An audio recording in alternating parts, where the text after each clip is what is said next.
Pero ito naman, may nakilala naman si Laylene Caragay na isang miniaturist, ano kaya ito, na si Norris Castillo. Lahat ng yan sa I Love My Culture.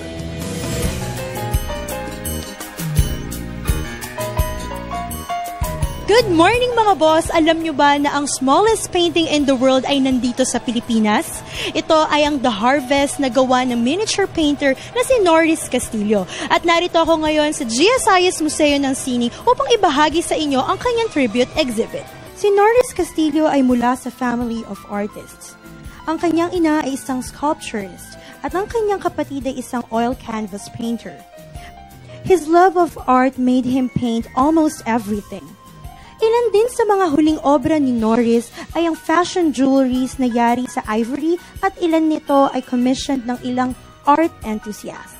Fashion jewelry was the reason in Norris' artwork. The story behind why Norris created the fashion earrings that ang kanyang painting is hindi lang pang sabit sa wall ng bahay, hindi lang pambahay, but yung work ni Norris ay wearable din. So, madadala kahit saan. And even Madam Marcos, Norris made the first pendant portrait of Madam Imelda. Devotee siya ng Saint Anthony. Oo, kaya nagpa-commission siya kay Norris. So, minount niya din ito sa actually canvas.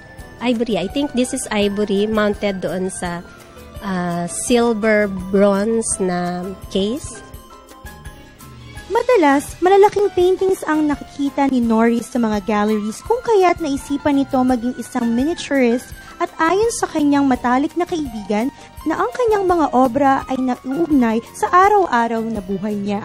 I was fortunate. Nakita ko yung pagsisikap niya bilang artist. Nakikita ko yung struggles niya. At the same time, nakikita ko yung effort niya kung paano turuan yung mga susunod na henerasyon ng mga artists.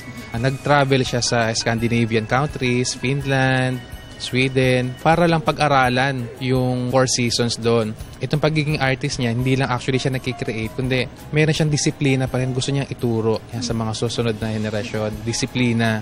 Pati na rin kung paano niya imamount yung mga artworks niya. Kahit na ang larangan, ang kasalukuyang larangan, ay umapabor sa mga malalaking painting.